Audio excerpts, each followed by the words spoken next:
A Muslim student at a London school has lost a High Court challenge against its ban on prayer rituals. The pupil, who cannot be named, claimed the policy at the Michaela Community School in Wembley is discriminatory. Ajmal Masroor is Imam at a London mosque, joins me now. Good evening to you. Thank you very much for being with us. First of all, what do you make of the ruling? Good evening, Mark. Thank you very much for having me. Very disappointing, actually. It's a sad day for many, but mostly kids. My children are equally young. They go to schools. One of my daughters, she goes to a very good school, very close to this particular school that we're talking about. And in her school, she's doing her A-levels, now sixth form, and her predicted grade is 4 A stars. And it's a school that allows her to pray her prayers during her lunch break. Her friends go together to the prayer room. It's a multi-faith prayer room. They feel very much at ease. They perform very well. The school is very strict about discipline, and they maintain it. There is no harm done by anyone who wants to pray. In fact, that school welcomes it. So this school, by saying kids can't pray, they're actually pushing the kids out, excluding them and giving them the wrong message. Right. So, I mean, but this is an avowedly secular school, a non-religious school. The parents knew that when they sent the child there. The child could have gone to another school, a school like you have just described. Yes, of course, they could have.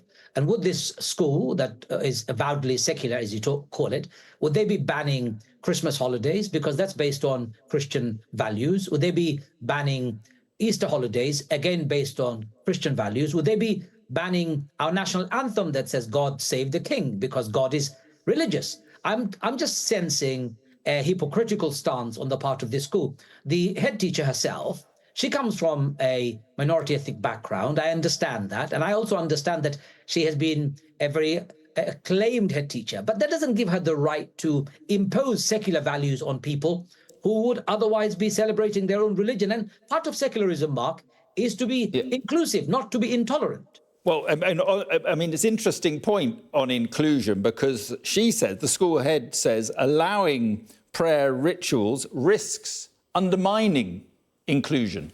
Very contradictory statement. She's imposing secular values on children. Let me define what it means to be a Muslim. As a Muslim, I believe in one God. I believe in the scripture called the Quran, and I follow the teachings of the Prophet. Now, part of my identity is to pray 5 times a day. Denying my right to pray is denying my identity to be a Muslim. That's fundamentally breaching my human rights.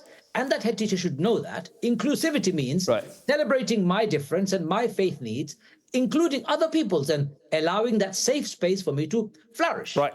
I mean, her point is about multiculturalism. She says our restrictive building, so there's not much space in the building, the strict ethos, she says, and the desire to see multiculturalism succeed means that self-sacrifice is required. That's her point. Yes, multiculturalism, for it to succeed, it requires all faith and all cultures to feel safe and to flourish equally and be part of a global or a partnership. Now, she's creating an exclusive culture called militant extremist secularism. We don't recognize that. I think this is an anathema to British liberal values. We should stand together and say, actually, you know what? You're sending the wrong signal. These kids are now going to be feeling excluded. Parents are going to be thinking about finding an alternative school. If not, parents would be setting up their own school because they don't want to be excluded ever again. Right, Ajmal, she makes the point that she says, I will urge you in her statement to remember that hundreds of Muslim families, and I think it's about 50% Muslim pupils at the school, hundreds of Muslim families love my school. Yes, they do, but they don't necessarily. So it may not be that you know, scores and scores are leaving. But hang on a second. It's not about scores and scores are leaving. If a small minority of people feel that they're being excluded, we have to respect the wishes of minorities as well, not just impose our own. By the way, if these 50% of the Muslim families were given a chance and given fair opportunity, they would ask their children to attend prayers. They've made that sacrifice, and they don't have to make that sacrifice. My daughter goes to a brilliant school. They haven't made that sacrifice. I go up and down the country, Mark. Schools don't make sacrifice. Yeah. Just one last on this case, unfortunately, alone. Yeah.